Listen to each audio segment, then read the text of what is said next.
এ যুবকেরা, কখনো কি একবার মনে পড়ে না সেই নবীর কথা? আরে তার থেকে আপন আমাদের কে আছে, যিনি আমাদেরকে কত ভালোবাসে, কত প্রিয়ার করে?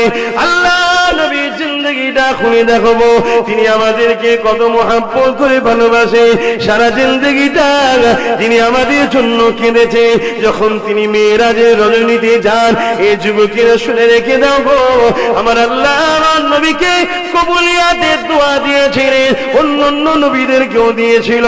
নবীরা চেয়ে নিয়েছিল আমার রাসূলকে, যখন আল্লাহ বলল হাবিব রে, এই কবুলিয়াতের দোয়া আপনাকে দিলাম, যা চাইবেন তাই কবুল হয়ে যাবে। এ আমার আম্মা বোনেরা, বাপ ভাইয়েরা, এই নবীকে প্রেম করো গো, এই নবীকে মহব্বত করো গো। আল্লাহ নবী তখন কি বলেছিল? ও আমার দয়াময় আল্লাহ, এই কবুলিয়াতের দোয়াটা আপনার কুদরতিয়াতে জমা রাখলাম। হাবিব আপনি কবে নেবে? কিয়ামতের দিনে নেব, যেদিন কঠিন জাহান্নাম আমার উম্মতিদেরকে লম্বা লম্বা জিভ বার করে ধরতে যাবে, যেদিন জমিনটা হবে লোহা পুড়ে পুড়ে যেমন লাল হয়ে যায়, ওই রকম লাল হয়ে যাবে। যেদিন মাথার এক বেগ দেখলে এক হাত উপরে সূর্য নেমে যাবে, যেদিন বাপ ছেলের বুকে পা দিয়ে দাঁড়িয়ে যাবে, ছেলে বাপের বুকে পা দিয়ে দাঁড়িয়ে যাবে, জমিন এত গরম হবে দাঁড়াতে পারবে না। এবার দয়ালু আল্লাহ, আমি মুহাম্মদ এই কবুলিয়াতের দোয়াটা নিয়ে ওই দিন আমার গুনাহগার উম্মতিদেরকে নাজাতের দোয়া চাইবো। আরো জোরে বলুন সুবহান। হাসান হোসেনের জন্য চাইতে পারতো যে কারবালায় শহীদ যেন না হয়, ও বিষ না খেয়ে যায়, চেয়েছে, তোমার আমার জন্য রেখে দিয়েছে। কিন্তু তুমি ইমানদার আছো না? নাই। ইমানদার হলে তবে তো দোয়া পাবে, সাফাত। বেঈমানের তো কোনো সাফাত নেই, ঠিক না বেঠিক গো? ইমানদার যত গুনাহই করুক, রাসূলের সাফাত আর নসিবে হতে পারে। নামাজে নবীকে মানবে, রোজাতে নবীকে মানবে, অর্থাৎ নবী যেভাবে নামাজ পড়েছে পড়বো, নবী যেভাবে রোজা রেখেছে রাখবো, নবী যেভাবে হজ করেছে করবো, নবী যেভাবে যাকাত দিতে বলেছে দেব, নবী যেভাবে সংসার করেছে করবো। এ যুবকেরা, কোনো দুঃখের বিষয় গো, পশ্চিমা দুনিয়ার যুবক যুবতীরা নবীকে ধরে নিচ্ছে, তারা নবীর সুন্নাতের ইউনিফর্মে আসছে, তারা নিজের অন্তরে নবীকে ধরে নিচ্ছে, তারা খ্রিস্টানের ঘরে জন্ম নিয়ে আজ সেই জায়গার যুবক যুবতীরা নবী নবী করে পাগল হয়ে যাচ্ছে। তারা সোশ্যাল নেটওয়ার্কে সার্চ করে আমার মুহাম্মাদের জীবনীকে দেখে দিবানা হয়ে যাচ্ছে, তারা আমার নবীকে ধরে নিচ্ছে। আর মুসলমানের ঘরের ছেলে নিজের কারবার থেকে নবীকে বাদ দিয়ে দিলে, আর পশ্চিমা দুনিয়ার খ্রিস্টান ঘরের ছেলে কারবারে নবীকে আনছে, তাই তারা কি তারা পাচ্ছে? আজ মুসলমান ঘরে জন্ম নিয়ে নিজের সংসার জীবন থেকে নবীকে পার করে দিলে, তাই তোমার আমার সংসারটা হলো একটা শুধুমাত্র বাঁচার মতো মাথা গুঁজে, দ্বিতীয় কোনো শান্তি নাই। তুমি বাইরে বাইরে করো, তোমার পরিবার একদিকে দিকে করে, কিন্তু পশ্চিমা দুনিয়ার খ্রিস্টান ঘরের সন্তানেরা তারা মুহাম্মদ রাসূলকে তাদের সংসারে নিয়ে আসছে, তাই তারা তাদের সংসারে শান্তি পাচ্ছে, তারা তাদের জীবন ব্যবস্থায় আনন্দ পাচ্ছে। এই যুবকেরা, তাই তোমাদেরকে বলে দিই, আজ আমাদের খাদ্য তালিকাতে মুহাম্মদ রাসূলকে বাদ দিয়ে দিলাম। হয়তো আপনারা ভাবতে পারছেন, বুঝতে পারছেন কি জানি না, বুঝতে পারছেন তো নাকি যে খাদ্য তালিকায় নবীকে নাকি করব? ভাবছেন তো নাকি? আরে কোনগুলো খাবেন, নবী যেগুলো খেতে বলেছে, যেভাবে খেতে বলেছে, যখন খেতে বলেছে ওইগুলো খাবেন, ওই টাইমে ওই সময় খাবেন। খাবার কতক্ষণ আগে কি খেতে হয়, খাবার কতক্ষণ পরে কি খেতে হয়, কি কি খেতে হয়, কি কি খেতে নেই, রাত্রে কি খেতে হয়, দুপুরে কি খেতে হয়, সকালে কি খেতে হয়, কোন সময় বেশি খেতে হয়, টোটাল তোমার লাইফটা রাসূলকে ফলো করে চলতে হবে। আজ আমরা চলি না, হাজার রকম বিমার বেলা মুসিবত প্রত্যেকটা বাড়িতে লেগে আছে, আর পশ্চিমা দুনিয়া তাদের লাইফ রাসূলকে আনছে, তারা সুস্থ হয়ে আছে। আমার আজ কি খারাপ লাগছে। যুবকরা কি বলছো রে বাবা? তওবা করো। তোমরা কাকে ফলো করো? কোন চোরকে দেখো তোমরা? কার পিছনে ছুটছো তোমরা? তোমাদের জন্য তো হযরত মুহাম্মদ সাল্লাল্লাহু আলাইহি ওয়াসাল্লাম, যার মতো পৃথিবীতে কেউ আসে না, আসবে না, এটা সমস্ত ধর্মগুরুরা বলেছে, আমি বলিনি। মানে আমার যে একা কথা তা নয়, আমি মানি তো অবশ্যই, কিন্তু সমস্ত ধর্মের ধর্মগুরুরা বলছে মুহাম্মদ সাল্লাল্লাহু আলাইহি ওয়াসাল্লামের মতো কেউ আসে না, আসবে না। তোমাদের হাতে তো বড় বড় মোবাইল আছে নাকি? মোবাইল আছে তো পকেটে, ওই মোবাইলে সার্চ করো, এখনই সার্চ করো পৃথিবীর শ্রেষ্ঠ মানুষকে, শ্রেষ্ঠ আখলাকওয়ালা কে, শ্রেষ্ঠ চরিত্রওয়ালা কে, শ্রেষ্ঠ সভ্যতাওয়ালা কে, শ্রেষ্ঠ ব্যক্তিত্ব কে, দেখো সার্চ করো, একটা নাম উঠবে, ওই নামটা আব্দুল্লাহ লাল আমিন আব্দুল্লাহ আল্লাহর দোস্ত মুহাম্মদ রাসূল। জোরে বলুন সুবহানাল্লাহ। দেখো মুহাম্মদ নাম লেখা উঠবে। কিন্তু হাই রে কপাল, আমরা বাপ মুসলমান, দাদু মুসলমান, দাদি মুসলমান, নানা মুসলমান, নানি মুসলমান, ভাই মুসলমান, সব চতুর্দিকে মুসলমান, আর আমাদের চাল চলন কতটা খারাপ হয়ে গেছে। ফিরে আসেন যুবকেরা, এই জন্য আলোচনা করা হয়, মানুষ মাত্র ভুল হয়ে যায়, পরিবর্তনের জন্য আজকে ডাক দিলাম। আজ এই মাহফিল থেকে শপথ করে না, বাকি জিন্দেগি যতটুকু বাঁচবো, যতদিন আমি দুনিয়াতে থাকবো, আমার জীবনে একটাই মাকসাদ হবে, আল্লাহ আল্লাহ রাসূলকে রাজি করা।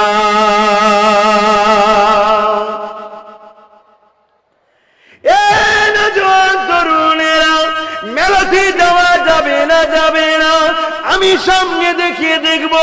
আল্লাহ নবী যদি যেতে বলে থাকে আমি যাব, নবী যদি নিষেধ করে থাকে আমি যাব না।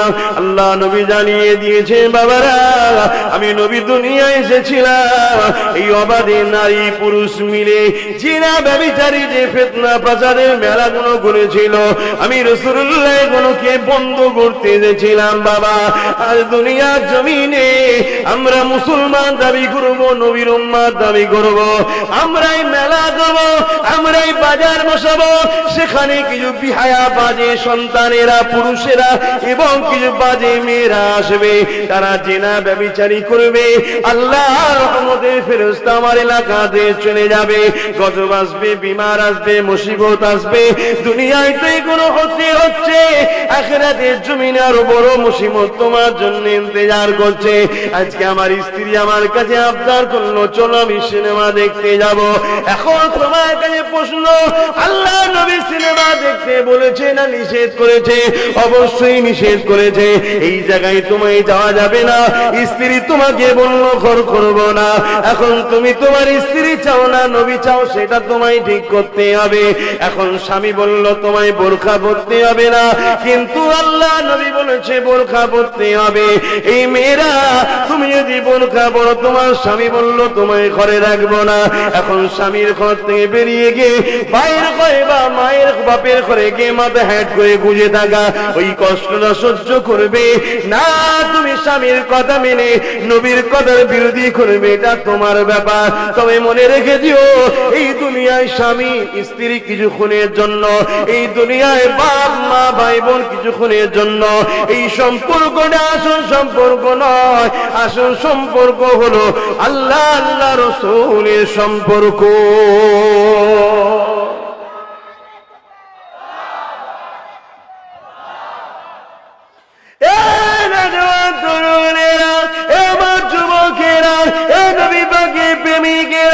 এই সমাজে কেউ তোমাকে 10,000 টাকা দিল, দিয়ে বলল তুই অমুককে গালি দে, কিন্তু তোমাকে চিন্তা করতে হবে আল্লাহ নবী গাল দিতে নিষেধ করেছে। আর আমার কাছে 10,000 টাকা আগে না আল্লাহ রাসূলের কথাটা আগে, তোমাকে এইভাবে ভাবতে হবে।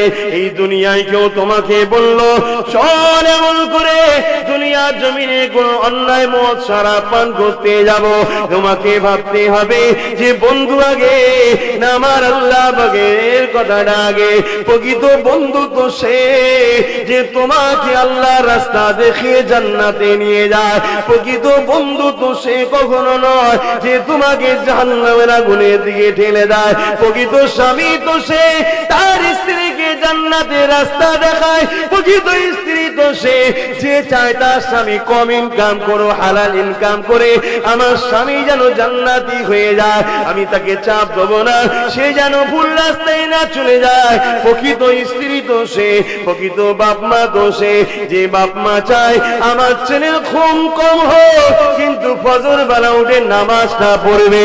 যে বাপ মা তার ছেলেকে তুলে নামাজ পড়ায় না, ওই বাপ মা কিন্তু প্রকৃত আপন নয়। কেননা কিয়ামতের দিনে তোমার বাপ মা যদি তোমাকে তুলে নামাজটা পড়াতো, তুমি জান্নাতীটা হয়ে যেতে। বাপ মা তোমাকে আদর দিয়ে ঘুম পেরিয়ে পেরিয়ে তোমাকে জাহান্নামের দিকে ঢুকিয়ে দিচ্ছে, তুমি চিন্তা করো। অসুবিধা হচ্ছে না? ঘটনা বলবো।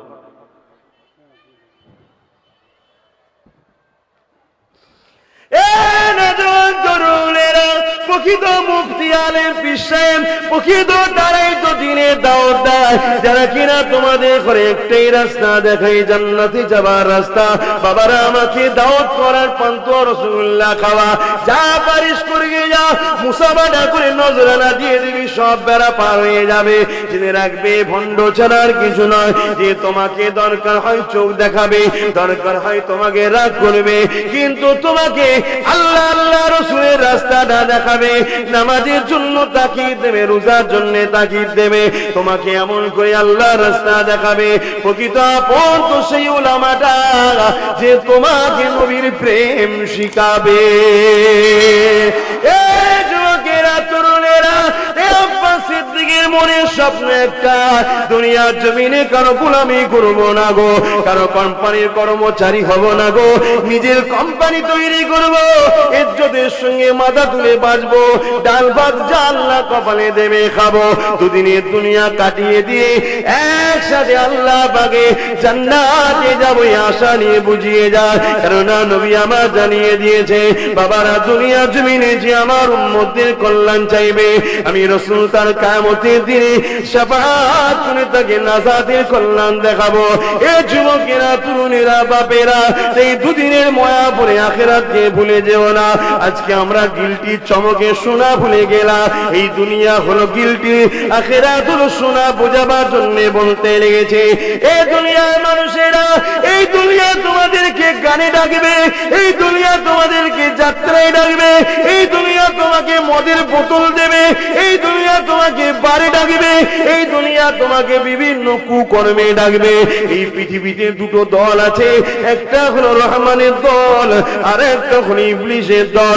রহমানের দলের কর্মচারী হিসাবে আমরা কাজ করছি, ইবলিসের দলও এরকম কোটি কোটি কর্মচারী আছে, বিভিন্ন দিক দিয়ে বুঝিয়ে বুঝিয়ে তোমাকে মসজিদ থেকে সরাবে, মাদ্রাসা থেকে সরাবে, উলামা থেকে সরাবে, নবীর খানদান থেকে সরাবে, নামাজ রোজা শরিয়া থেকে সরিয়ে তোমাকে গান ধরিয়ে দেবে, তোমাকে মোবাইল ধরিয়ে দেবে, তোমাকে যাত্রা ধরিয়ে দেবে, তোমাকে ফাংশন ধরিয়ে দেবে, তোমাকে সুন্দর সুন্দর নারী দেবে। শুধুমাত্র তাদের একটাই লক্ষ্য, ইবলিসের দলে খদ্দেরকে বাড়ানো। কিন্তু আমরা তোমাদেরকে দাওয়াত দেব, আসো, ফিরে আসো। এই দুনিয়ার জমিনে যেদিন ছেলে মাকে হত্যা করত, এই দুনিয়ার জমিনে যেদিন বাপ মেয়েকে জ্যান্ত পুড়ে দিত, এই দুনিয়ার জমিনে যেদিন ধনীরা গরিবদের ঘরে বাজারে বিক্রি করে দিত, এইরকম একটা জঘন্য জাহিলিয়াতের যুগে পৃথিবীর জমিনে জিনার আখলাক চরিত্রতে শান্তি আদর্শ ফুটে উঠেছিল। তিনি অন্য কেউ নয়, জিনা সম্বন্ধে আল্লাহ কোরআনে জানিয়ে দিয়েছে, লাকাদ কানা লাকুম ফি রাসূলিল্লাহি উসওয়াতুন হাসানা। এই দুনিয়ার মানুষেরা, আমি তোমাদের জন্য মুহাম্মদ রাসূলকে মডেল করেছি। তোমাদের জিন্দেগির একটাই লক্ষ্য থাকবে, মুহাম্মদ রাসূল যা করেছে তাই করব। আসো, আমার নেতার দিকে আসো, বাকি সব মিথ্যা, ধোঁকা। নিজের স্বার্থের জন্য তোমাকে জবাই করতে কারো দেরি লাগবে না, কিন্তু আমার রাসূল তোমার জন্য নিজের পেটে পাথর বেঁধে জিন্দেগি কাটিয়েছে। বলুন সুবহানাল্লাহ। দেখাও না দরদি কে আছে তোমার জন্য। উহুদের ময়দানে দান্দা মোবারক শহীদ করেছে তোমার জন্য। আমার নেতা ঘর ছাড়া হয়ে পাহাড়ে ফলমূল খেয়ে জিন্দেগি কাটিয়েছে। সেই নেতাকে ধরো। আল্লাহকে বই করো, নবী পাকের মহব্বত করো, ভালোবাসো। নবী যা আদেশ করেছে ওটা ছাড়া কল্যাণ হতে পারে না, নবী যা নিষেধ করেছে ওটা না ছেড়ে দিলে কল্যাণ কখনো হতে পারে না। তুই মনে করো দুনিয়া জমিনে দুবেলা দুমুঠো খাবো, স্ত্রী বাচ্চাদের নিয়ে থাকবো, ঘুমাবো, ঘুরবো ফিরবো, এটাই আমার জিন্দেগি না। তোমার মালিক তোমাকে দুনিয়া জমিনে কি জন্য পাঠিয়েছে জানতে হবে। ওটা জানতে গেলে আমার রাসূলকে ফলো করতে হবে। মনে রেখে দিও নবীর রাস্তাটা হলো একমাত্র নাজাতের রাস্তা। এ যুবকেরা, আব্বারা, তরুণেরা, আরেকটা কথা বলে যায়, হকের পক্ষে থাকলে দুনিয়ার জমিনে একটু জুলুম হবে, চাপ আসবে, কিন্তু কতদিন আসবে? 30 বছর আসবে, 40 বছর আসবে, 50 বছর আসবে, কিন্তু পরকালে তো তোমার জন্য সব মঞ্জিল ক্লিয়ার হয়ে যাবে। কখনো কি ভেবে দেখেছো তোমাদের এই পায়রা টুঙিতে এই মাথায় টুপিগুলো কি করে আসলো? তোমাদের পায়রা টুঙিতে মায়ের পায়ের তলায় যে জান্নাত, এই কথাটা কি করে তোমরা জানলে? তোমাদের পায়রা টুঙিতে কি করে মসজিদে আযান দিতে হয়, ওই জায়গায় গিয়ে আল্লাহকে সিজদা করতে হয়, কোন পীরকে সিজদা করতে নাই, কোন গাছকে সিজদা করতে নাই, সূর্য চাঁদ কারোর কাছে মাথা নত করতে নাই, একমাত্র মাথা তার কাছে নত করতে হয় যিনি সূর্য বানিয়েছে, চাঁদ বানিয়েছে, পীর বানিয়েছে, গাছ বানিয়েছে। অর্থাৎ সৃষ্টির উপাসনা আমরা করি না, আমরা একমাত্র উপাসনা করি স্রষ্টা। এ যুবকেরা, এটা তোমরা কি করে জানলে যে নারী তার বাপের সম্পত্তির হক পাবে? যেমন পুরুষ ছেলে বাপের সম্পত্তির হক পায়, নারীও তার বাপের হক পাবে। এটা তোমরা কি করে জানলে যে সব থেকে ইসলামে ভালো কাজ হলো খোদার তোকে খাওয়ানো খাওয়ানো? সেটা যদি একটা হিন্দু হয়, খ্রিস্টান হয়, আদিবাসী হয়, দলিত হয়, সে যদি ক্ষুধার্ত থাকে তাকে যদি তুমি খাওয়াও, সব থেকে মহান কাজ হলো আল্লাহর কাছে এইটা পছন্দের কাজ। এটা তুমি কি করে জানলে? তোমার পায়রা টুঙিতে ইসলাম এত সহজে আসেনি গো। বহুত পাহাড় এসেছে, সাহাবারা পাহাড়গুলোকে ভেঙে চুরমার করে দিয়েছে, বহু সাগর পড়েছে, সেই সাগরকে পাড়ি দিয়েছে, হাজারো বাধা পড়েছে, এই বাধাতে হাজার হাজার মায়ের কোল খালি হয়েছে, হাজার হাজার স্ত্রী বিধবা হয়েছে। তারপরে তোমার পায়রা টুঙির জমিনেতে এক আল্লাহকে চিনতে পেরেছো, নাই সত্যকে পেয়েছো। দুনিয়াদারির জমিনে এই জমিন যার, তাকে যদি চিনতে না পারো তাহলে কেমন মানুষ? পৃথিবীর জমিনে সব থেকে প্রথম কাজ হলো তো এটাই যে আমার মালিককে চিনা।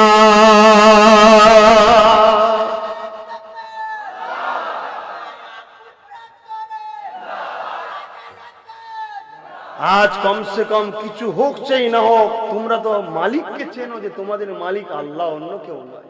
ঠিক তো নাকি? এটা তো জানো, কিন্তু এটাকে তো সহজে এসেছিল, অনেক বাধা।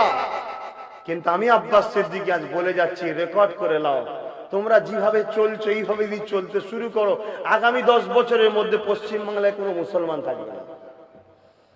আল্লাহ যদি আমায় বেঁচিয়ে রাখে আর তোমাকেও বেঁচিয়ে রাখে, আমার কথাটা রেকর্ডিং করে দেখে নাও। যেভাবে চলছে এইভাবে যদি চলতে শুরু করো, আগামী 10 বছরে পশ্চিম বাংলায় একটা ইমানদার মনের মুসলমান পাওয়া যাবে না যদি এইভাবে চলে। মুসলমান ছেলেই তার পাড়াতে গান বাজায়, মসজিদ আওয়াজ দেয়। কি অমুসলিমকে আপনি দোষ দিচ্ছেন? কি তাদের বিষয়ে আলোচনা করবেন আপনি? আমরাই আমার ধর্মে সব থেকে বেশি ক্ষতিকারক। কথাটা কি ভুল বলে ফেললাম? তাই প্রত্যেকে ভাবুন, পরিবর্তন হন। বিশেষ করে আমার আব্বাগুলোকে বলে যাচ্ছি, মাফ করবেন, ভালোবাসি বাপ বলে আপনাদেরকে ভালোবাসি, আমি আপনাদের ছেলের মতো, মানতে পারছেন তো নাকি ছেলে বলে? আর মা গুলোকে বলে যাচ্ছে আমি আপনাদের সন্তানের মতো। আপনার ঘরের বাচ্চারা যাকে আপনি পেটে ধরেছিলেন ও আপনার জান্নাত নাও চাইতে পারে, যা শরীরে আপনার খুন আছে ও আপনার জান্নাত নাও চাইতে পারে, কিন্তু ঈমানের সম্পর্কে এই বাচ্চাটা চায় আপনারা জান্নাতি হোক। বলুন আল্লাহুম্মা আমিন। তাই বুঝিয়ে যাচ্ছি, কিয়ামতের দিনে দেখা যাবে এমনও বাপ পাওয়া যাবে যে বাপটা তার নামাজ, রোজা, হজ, যাকাত, দান, খায়রাত বিচারের পরে দেখা যাবে সব ক্লিয়ার, আল্লাহ কারে সে কোনো দিক দিয়ে ধরা পড়ছে না, সব ভালো, কিন্তু হঠাৎ করে তাকে জাহান্নামী ঘোষণা করা হবে। কেন? তার বাড়ির একটা মেয়ে কিয়ামতের দিন ধরা পড়েছে। কি সে সিনেমা দেখতো, রাত্রিরে মোবাইলে গান শুনতো, বাপের চোখের আড়ালে পরপুরুষের সঙ্গে তার নাজায়েজ সম্পর্ক ছিল, বাপের কোনো খেয়ালই নেই। সে বাইরে বাইরে একা যেত, ঘুরতো ফিরতো। মাফ করবেন যদি কোনো বোন মনে করেন যে আব্বাস সিদ্দিকী তোমায় জ্ঞান দিতে হবে না, আব্বাস সিদ্দিকী জ্ঞান দিচ্ছে না, আব্বাস সিদ্দিকীর মুখ দিয়ে তার আল্লাহ বলাচ্ছেন, তাই আল্লাহর কথা বলছি। এই পৃথিবীতে আমার কোন বোন তুমি যদি মনে করো আমার রূপ, আমার যৌবন, আমার ইচ্ছা তোমার বলে কিছু নাই। এই পৃথিবীতে হাজারো মেয়ে আছে যে চোখে দেখতে পায় না, তোমাকে আল্লাহ দেখতে দিতে শুকরিয়া আদায় করো। এই পৃথিবীতে হাজার মেয়ে আছে যার রূপ যৌবন বলে কিছুই না, তাকে কেউ পছন্দ করে না, কার দিকে কেউ তাকিয়েও দেখে না, কিন্তু আল্লাহ তোমাকে এত সুন্দরী বানিয়েছে, তোমার উপরে সবাই আকৃষ্ট হচ্ছে। তুমি সেই আল্লাহর নিয়ামতকে তোমার ইচ্ছা মতো খরচ করলে হবে না, তোমার আল্লাহর ইচ্ছা মতো করতে হবে, যেন ওগুলো আল্লাহ দিয়া নিয়ামত। ঠিক না বেঠিক? তোমার জন্য একজনই হালাল, যেটা তোমার স্বামী। এই মুখমণ্ডল, হাতের গাঁটের বাইরের অংশ, পায়ের গাঁটের নিচের অংশ, এছাড়া বাকি অংশটা তোমার স্বামী ছাড়া অন্য কারো দেখার অধিকার না, ইসলামে হারাম। কিন্তু আজকে কি হচ্ছে, হাজি সাহেব বললেই তো খারাপ হবে, সব পিছনে লেগে যাচ্ছে। কি করবো, লাগুক দুনিয়া, সবাই আমার পিছনে লেগে যায়। তোমরাও যদি যারা ভালোবাসো বলতো তোমরাও লাগলে আমার অসুবিধা নেই, নাই আনবে না, এছাড়া কি করবে রে বাবা, না অন্য কিছু ইরাদা আছে? হ্যাঁ, কিন্তু বোঝো আব্বাস সিদ্দিকীর শুরু যখন আছে, একদিন মৃত্যু হবে। যেদিন আমার মালিক ফিক্সড করেছে তার একদিন আগেও কেউ নিতে পারবে না, একদিন পেছিয়েও কেউ রাখতে পারবে না, সেটা বিশ্বাস করে আমি চলি। কিন্তু বোঝো আজকে দেখা যাচ্ছে ওই সময়ে ওই বাপটা হঠাৎ করে জাহান্নামী ঘোষণা। কেন? তার মেয়ে বলবে আল্লাহ আমি যখন এই পাপগুলো করতাম, আমার বাপ যদি আমাকে গার্ড দিত, আমি যখন বেপরদায় বেরোতাম, প্যান্ট গেঞ্জি পরতাম, আমার বাপ যদি আমায় রুখতো, আমি কোথায় যাচ্ছি না যাচ্ছি, একা একা চলে যাচ্ছি, কোনোদিন আমায় কিছু বলেনি। তা আজকে আমি জাহান্নামী হওয়ার পিছনে আমার বাপের অবদান তো আছে, কারণ সে আমার গার্জিয়ান ছিল। তা আমি একা কেন আযাব ভোগ করবো, তাকেও আমার সাথে দিন। আল্লাহ বলবে যাও ওকে এর সাথে জাহান্নামে দাও। শুনছেন আমার আব্বা জানেরা, যে হুজুর আমি কি করব তাহলে? বার করতেন ঘর থেকে, বেরো, তোর সাথে কোনো সম্পর্ক নেই। সে যখন আপনাকে ভালোবাসে না, আপনি তার জন্য কেন ইন্তজারে আছেন জাহান্নামে যায় বলেন? জীবন এই কি হুজুর, এর মধ্যে দয়া ময়া নেই? দয়া ময়া বেরোবে, ঘরে যে 1 মিনিট আগুনে হাত দাও না, দয়া ময়া বেরিয়ে পড়বে, কোন জাহান্নামে গিয়ে থাকতে হবে। আল্লাহর ফায়সালার কাছে কোনো দয়া ময়া চলবে না। কেন? বাকি আল্লাহর ফায়সালার বাইরে কোনো কথাটাই হলো ভুল, একমাত্র সৃষ্টিকর্তার কথাটাই ঠিক। ঠিক না বেটি? সেখানে দয়া ময়ার ব্যাপার নয়। তো আমি কট্টর হওয়ার পরে যদি আমার মেয়ে জাহান্নাম থেকে জান্নাতে যায়, এটাই হলো আমার মেয়ের জন্য সবথেকে বড় ভালোবাসা। জোরে বলুন সুবহানাল্লাহ। কিয়ামতের দিন দেখা যাবে অনেক বাপ বা স্বামী ভালো কাজ করেছে, দান খায়রাত করেছে, নামাজ পড়েছে, রোজা রেখেছে, হজ করেছে, সে একদম পুরো জান্নাত যাওয়ার উপযুক্ত, তার হিসাব সব ঠিক আছে। হঠাৎ করে দেখা যাবে ওই স্বামীটা আবার জাহান্নাম ঘোষণা হয়ে গেছে। কেন? স্ত্রীর হাতে বড় বড় মোবাইল, দেখছেন না আজকাল? এই আর হজ হবে না ভাই, কেন? ওরাই চাঁদা বেশি দেয় এখন। কিরে কমিটির ছেলেরা, চেয়েছি হজ করবো না ঠিকভাবে বলবো? সমস্যা তো খুব। 100-র মধ্যে 90টা বাড়িতে পরকিয়া চলছে। এটা রাসূলের ভবিষ্যৎবাণী, কিয়ামতের বড় আলামত একটা। আপনি জানেন না কি হচ্ছে দুনিয়ায়? বললেই বলবেন এইসব কথা কি বলছে। হ্যাঁ, রাসূল বলে গেছে আখরি জমানার আল্লাহর ওলি হলো সে, রাস্তায় প্রকাশ্য যেমন পশুরা মিলন করে কুকুরে, ওই রকম মানুষ মিলন করবে। কোন একজন দাঁড়িয়ে যদি এতটুকু কথা বলতে পারে যে একটু সাইডে সরে জানা, সে হলো ওই জমানার আল্লাহর ওলি। এই সময় যদি যুবকরা একটু ভালো কাজ করো, আল্লাহর ওলি হয়ে যাবে। কারণ এখন সারা দুনিয়া ফিতনা, আর আগেকার সময় সারা দুনিয়ায় আল্লাহওয়ালা। সেখানে আল্লাহওয়ালা হওয়া সহজ, কিন্তু এখন আল্লাহওয়ালা হওয়া বড় কঠিন। এই সময় যদি আমরা একটু ভালো হতে পারি, আমাদের মা বোনগুলো একটু ভালো হতে পারে। কারণ রাসূল বলেছে দুটো জিনিস নারীরা আমাকে দিক, দুটো জিনিসের হিফাজত দিক, আমি রাসূল কথা দিচ্ছি ওদেরকে জান্নাতে নিয়ে যাব। জোরে বলুন সুবহানাল্লাহ। নারীদের জান্নাত যাওয়া পুরুষের থেকে 1000 গুণ সহজ বেশি, কিন্তু দুর্ভাগ্য এরপরও নারীরা লোভে পড়ে যে জাহান্নামে বেশি যাচ্ছে। যদিও বা আমাদের ঘরের মেয়েগুলো একটু ভালো ছিল, নানা রকম প্রকল্পের নামে পার্লারে গিয়ে ফেস ওয়াশ কি বলে ভালো করে এসে ফটো তুলে একদম পর পুরুষের পাশে বসে ফর্ম ফিল আপ হচ্ছে, ওই গেল জাহান্নামে গেল। এই কথা বুঝছেন না? বলুন। এই কথা শোনার পরে কিছু লোক বলবে এই সব মোল্লাগুলোর জন্যই মুসলমানদের তারা কি হয়নি। আমার থেকেও যারা নীতি আদর্শে কঠিন ছিল, সত্যের পক্ষে ছিল কঠিন, ভালোবাসার পক্ষে ছিল কঠিন, সেই সাহাবারা পৃথিবীর বুকে পৃথিবীকে জয় করেছে। জোরে বলুন সুবহানাল্লাহ। আমরা নীতি আদর্শে নেই বলেই তো না মুসলমানের আছি না অমুসলমানের আছি। আমার খোল্লার তো ঠিক নেই। বাপেরা নিঃশ্বাসের কোনো বিশ্বাস নাই, আজ আছে কাল চলে যাবেন না, কোনো গ্যারান্টি নাই। এই দুনিয়ায় সব রয়ে যাবে। আপনি আপনার সন্তানের জন্য হারাম ইনকাম করে গেলেন, একবার আপনি ভাবলেন না এই হারাম ইনকাম আল্লাহ বা নারাজ হয়ে যাবে। এ যুবকেরা, তরুণেরা, কিয়ামতের দিনে সন্তান কোনো কাজে লাগবে না।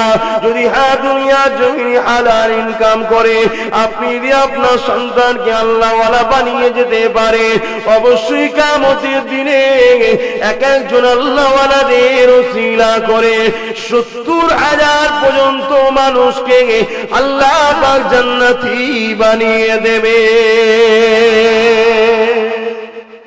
হারাম খেয়ে সেই ছেলেকে বড় করলে সে আল্লাহওয়ালা হবে?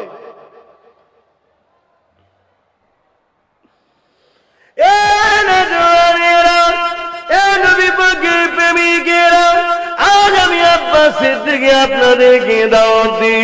আজ আমি কিছু কথা বলে যাই, মানা না মানা সব আপনার ব্যাপার। আপনারা যদি মানেন আমিও সবের অধিকারী হব, আপনারা যদি না মানেন আল্লাহ আমাকে কিন্তু ধরবে না। কেন আমার দায়িত্ব ছিল জানিয়ে দেওয়া, কিন্তু আপনার সঙ্গে সম্পর্ক রেখে আমার দ্বারা চলা সম্ভব নয়। কারণ আমি বন্ধুত্ব করবো আল্লাহর জন্যে, দুশ্মনী করবো আল্লাহর জন্যে, আমি আত্মীয়তা করবো আল্লাহর জন্যে, আমি সম্পর্ক বিচ্ছেদ করবো আল্লাহর জন্যে, আমি কাউকে সাপোর্ট করবো আল্লাহর জন্যে, কারো থেকে মুখ ফিরিয়ে নেবো আল্লাহর জন্যে। কারণ আমার জিন্দেগির একটাই মকসাদ হওয়া দরকার, বা আপনাদেরও হওয়া দরকার, প্রতিটা মানুষের হওয়া দরকার। মান আহাব্বা লিল্লাহ ওয়া আবগাদা লিল্লাহ ওয়া আতা লিল্লাহ ওয়া মানআ লিল্লাহ ফাকাদ ইস্তাকমাল আল ঈমান। ওই হুজুরটাকে ভালোবাসি আল্লাহর জন্যে, ওই পীরটাকে ভালোবাসি আল্লাহর জন্যে, ওই মুফতিকে ভালোবাসি আল্লাহর জন্যে, বাবাকে ভালোবাসি আল্লাহর জন্যে, স্ত্রীকে ভালোবাসি আল্লাহর জন্যে, সন্তানকে ভালোবাসি আল্লাহর জন্যে। আল্লাহ আল্লাহ আল্লাহ আল্লাহ আল্লাহ আল্লাহ যারা অন্য কোন জিন্দেগিতে উদ্দেশ্য থাকতে পারে না। আপনি ব্যবসা করবেন আল্লাহর জন্যে, আপনি কারবার করবেন আল্লাহর জন্যে, আপনি আত্মীয়তা করবেন আল্লাহর জন্যে, আপনি পাড়া প্রতিবেশীকে ভালোবাসবেন আল্লাহর জন্যে, আপনি দেশকে ভালোবাসবেন আল্লাহর জন্যে, আপনি অধর্মের অন্য ধর্মের মানুষকেও ভালোবাসবেন আল্লাহর জন্যে। আপনার বলে কিছু নাই, সবই হলো আল্লাহ। এই জিন্দেগি যদি করতে পারো তাহলে তোমার কোনো চিন্তা দুনিয়াতেও থাকবে না। দুনিয়ায় অভাব দেখা দেবে, খরা দেখা দেবে, সবার অসুবিধা হতে পারে, কিন্তু গায়েব থেকে রিজিক আল্লাহ তোমাকে ঠিক জুগিয়ে দেবে।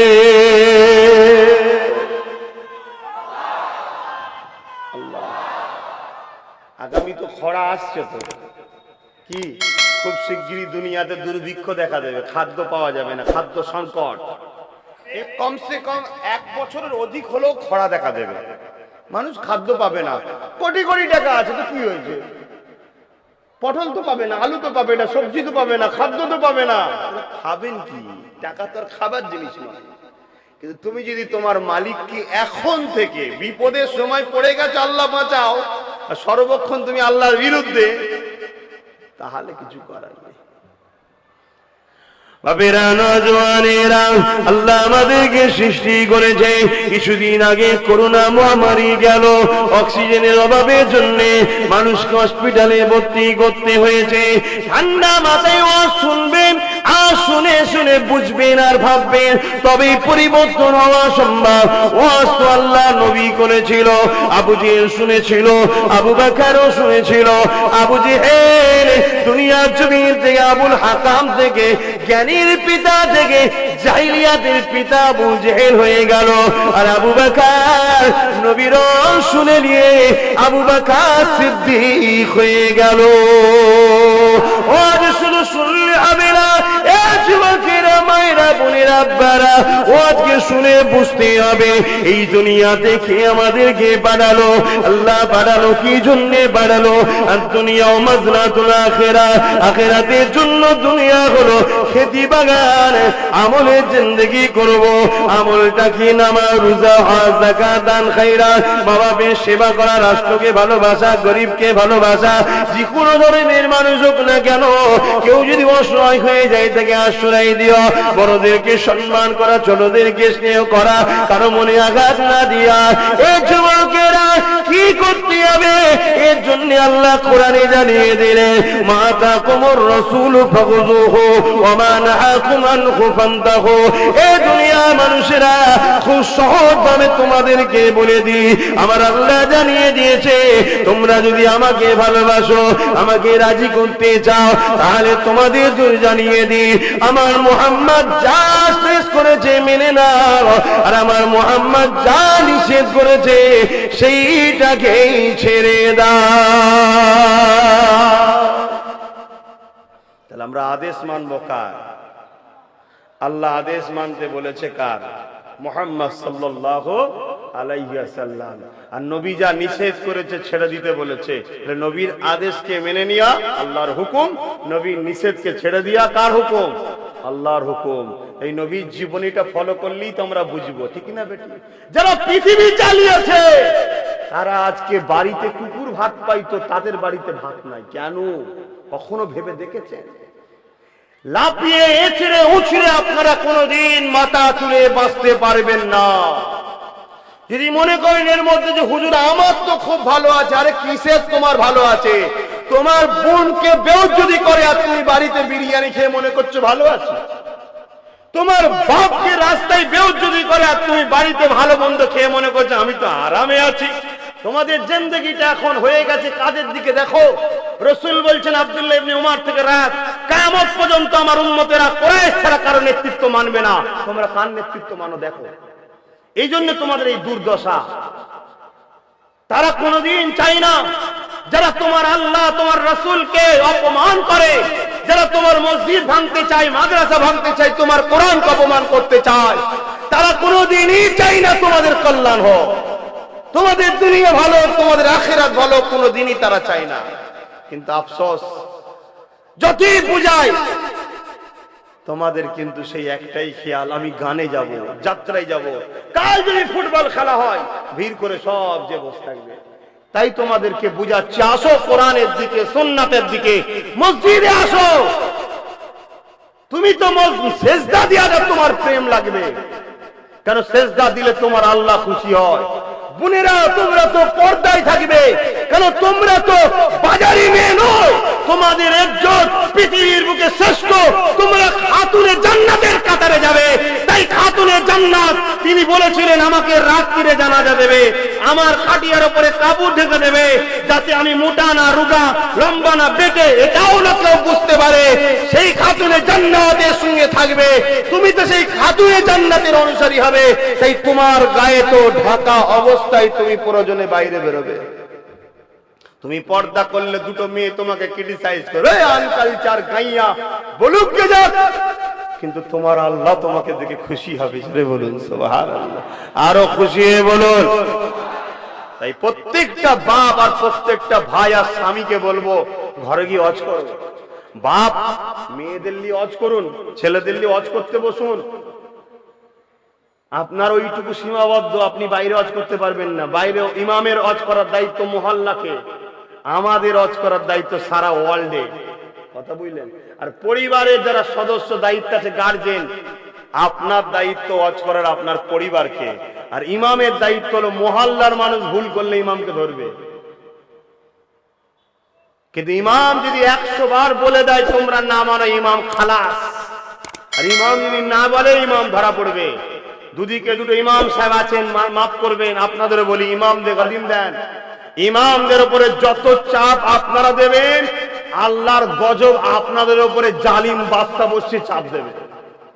কেন ইমাম আমাদের বাপের চাকর নয়, ইমাম হলো আমার আল্লাহর মসজিদের খাদেম। সে তার উপরে আমাদের জোর চলে কি করে?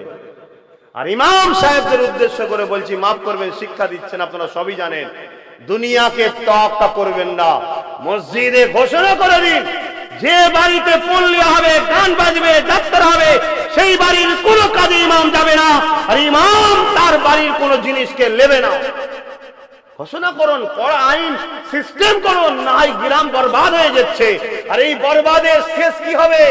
খোদার পক্ষ থেকে অনাবৃষ্টি হবে, খোদার পক্ষ থেকে খরা হবে, খোদার পক্ষ থেকে যখন বৃষ্টির টাইম নয় তখন পানি হয়ে যাবে, খোদার পক্ষ থেকে কঠিন কঠিন বিমার আসবে, খোদার পক্ষ থেকে এমন লোকের হাতে আল্লাহ পাওয়ার দিয়ে দেবে, আপনার ঘরে ঢুকে আপনার চোখের সামনে আপনার বেটির ইজ্জত হরণ করবে, বুক ফেটে যাবে, কিছু করতে পারবেন না। জানি না আমার এই শিক্ষা দিয়াতে বা আমার এই বলাতে আপনারা বেজার হচ্ছেন নাকি? থাক, বেকার বলে লাভ নেই, মনে কষ্ট পেয়েছে, যেটা ভালো লাগে করুন। ধরবেন না তো রাস্তায় গেলে। আজকে এই কথাগুলো যদি আমি না বলি, আমার কি হবে সেটা শুনবেন? এইগুলো যদি আমি না বলি, অন্যায় দেখার পরে আমার যদি দাঁত ধরিয়ে দিই, আল্লাহ আমাকে কায়ামতের এই জীবটাকে টেনে কপালে দিয়ে পেরেক দিয়ে মেরে দেবে জাহান্নামে, আমাকেও জাহান্নামে পড়তে হবে। আর আপনারা যে পারিশ্রমটা আমায় দিচ্ছেন, ওই পয়সাটা খাওয়া আমার জন্য হারাম হবে। শুনছেন তো ভাই? তাহলে আমিও তো জ্বালার মধ্যে আছি না বললে। এবার মানেন চাই না মানেন, ঝগড়া করবেন না ভাই। আমি আমার ডিউটিটা খালাস করে দিয়েছি, ডিউটিটা ছেড়ে দিয়েছি। তবে হ্যাঁ, বন্ধুত্ব যদি করতে চান তাহলে বাপ আমার নেতা মুহাম্মদ সাল্লাল্লাহু আলাইহি সাল্লাম সেই দিকে আসতে হবে। তাহলে সম্পর্ক রাখুন। আর না হয় বাপ অনেক এখন রয়েছে সমাজে, অনেক এখন ইদিক উদিকও ছুটছে।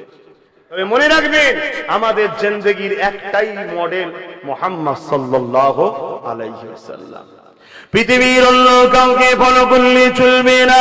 আপনি নামাজ পড়বেন, নবীকে দেখবেন, আপনি রোজা রাখবেন, নবীকে দেখবেন, আপনি হজ করবেন, নবীকে দেখবেন, আপনি সংসার করবেন, নবীকে দেখবেন, নবী যেভাবে সংসার করেছে এই যুবকের ওই স্টাইলে আমাদের সংসার করতে হবে। দুনিয়ার কে কি করছে আমাকে দেখলে চলবে না। আমি কারবার করব, নবী যেভাবে করতে বলেছে করতে হবে। এই যুবকের এটাও শুনে রেখে দাও, আমার ইসলামের কথা বলে যায়, ধর্মীয় মাহফিলে তুমি যদি রাষ্ট্র পরিচালনা করতে চাও, রাষ্ট্রের প্রধান হতে চাও, মুখ্যমন্ত্রী, প্রধানমন্ত্রী, স্বরাষ্ট্রমন্ত্রী হতে চাও, এমএলএ এমপি মন্ত্রী হতে চাও, রাষ্ট্র পরিচালনা করতে চাও, এটাও যদি তুমি করতে চাও, দুনিয়ার কোন নেতা দাদাকে দেখলে হবে না। তোমার চলন বলন কথাবার্তারা, তুমি জনপ্রতিনিধি কিভাবে জনগণের সেবা করবে, এটাও মুহাম্মদ রাসূল থেকে শিখতে হবে। অন্য কারো থেকে শিখা তোমার জন্য চলবে না। এই যুবকেরা শুনে রেখে না, যে রেখে না, আপনি যদি রাজনীতি করতে চান রাসূল থেকে শিখতে হবে, আপনি যদি সমাজনীতি করতে চান রাসূল থেকে শিখতে হবে, আপনি যদি অর্থনীতি করতে চান রাসূল থেকে শিখতে হবে, আপনি যদি পারিবারিক জীবন করতে চান রাসূল থেকে শিখতে হবে, অমুসলিমের সঙ্গে সম্পর্ক রাখবেন রাসূলের থেকে শিখতে হবে, রাষ্ট্রকে পিয়ার করবেন রাসূলের থেকে শিখতে হবে। কেননা পৃথিবীর বুকে আমার রাসূল হলেন আল্লাহর পক্ষ থেকে আমাদের জন্য মডেল। কিন্তু আমরা করি শুধু মসজিদে রাসূলকে রেখেছি, জলসায় রেখেছি আর মাদ্রাসায় রেখেছি, বাকি জায়গায় সব নোট বোর্ড টাঙিয়ে দিচ্ছি নবী আসবেন না। এই জন্য তো আমাদের দুর্দশা। 500 টাকা লাভের জন্য হয়তো তোমার কপালে 5 কোটি টাকা ছিল অপেক্ষায়, সেটা লস হয়ে গেল। ব্যবসাতে কাউকে ঠকিয়ে দিলে 500 টাকা লাভ করেছো, খুব খুশি, এই ঠকিয়ে দিয়েছি, ও বেটা বুঝতে পারে না, কথা বুঝাচ্ছে না? কিন্তু তোমার অপেক্ষা হয়তো 5 লাখ ছিল, এই 5 কোটি ছিল রানিং হওয়ার পরে আসতোটা, কিন্তু ওই ব্যবসার উপর আল্লাহ নারাজ হয়ে গেল না। ওই উড়া করছে হচ্ছে, ওদের দুনিয়াটাই শেষ, আখিরাত বলে কিছু নেই।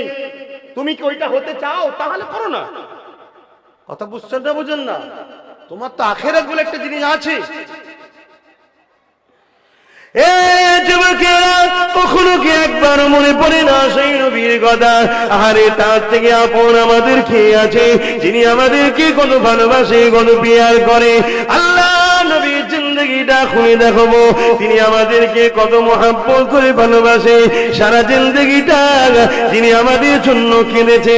যখন তিনি মেরাজের রজনীতে যান, এই যুবকেরা শুনে রেখে দাও গো, আমার আল্লাহ আমার নবীকে কবুলিয়াতের দোয়া দিয়েছিলেন, অন্য নবীদেরকেও দিয়েছিল। নবীরা চেয়ে নিয়েছিল আমার রাসূলকে। যখন আল্লাহ বলল হাবিব রে, এই কবুলিয়াতের দোয়া আপনাকে দিলাম, যা চাইবেন তাই কবুল হয়ে যাবে। এ আমার আম্মা বোনেরা, বাপ ভাইয়েরা, এই নবীকে প্রেম করব, এই নবীকে মহব্বত করব। আল্লাহ নবী তখন কি বলেছিল? ও আমার দয়াময় আল্লাহ, এই কবুলিয়াতের দোয়াটা আপনার কুদরতিয়াতে জমা রাখলাম। হাবিব আপনি কবে নেবে? কিয়ামতের দিনে নেব, যেদিন কঠিন জাহান্নাম আমার উম্মতিদেরকে লম্বা লম্বা জিভ বার করে ধরতে যাবে, যেদিন জমিনটা হবে লোহা পুড়ে পুড়ে যেমন লাল হয়ে যায়, ওই রকম লাল হয়ে যাবে।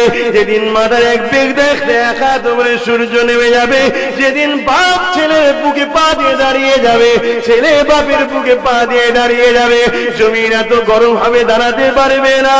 এবার দয়ালু আল্লাহ, আমি মুহাম্মদ এই কবুলিয়াতের দোয়াটা নিয়ে ওই দিন আমার গুনাহগার উম্মতিদেরকে নাজাতের দোয়া চাইবো। আরো জোরে বলুন সুবহান। হাসান হোসেনের জন্য চাইতে পারতো যে কারবালায় শহীদ যেন না হয়, ও বিষ না খেয়ে যায়, চেয়েছে, তোমার আমার জন্য রেখে দিয়েছে। কিন্তু তুমি ইমানদার আছো না নাই? ইমানদার হলে তবে তো দোয়া পাবে, সাফাত। বেঈমানের তো কোনো সাফাত নেই, ঠিক না বেটি গো? ইমানদার যত গুনাহ করুক রাসূলের সাফাত আর নসিবে হতে পারে, কিন্তু বেঈমানের তো কোনো চান্স নেই। তুমি ইমান আছে না নাই বুঝবে কি করে? যখন তোমাকে একজন ভালো কাজের জন্য ডাকছে, এদিকে আয়, তুমি তার ডাকে সাড়া দিওনি, কিন্তু তার বিরোধিও করনি, তাও জানবে ইমান আছে।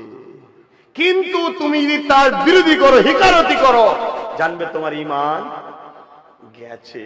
আর যদি তার ডাকে সাড়া দাও ভালো কাজের জন্য, জানবে তোমার ইমানের ক্ষমতা এতটা বেশি, খারাপ অর্থাৎ শয়তান তোমার ইমানের কাছে পরাজিত হয়েছে। জোরে বলুন সুবহানাল্লাহ।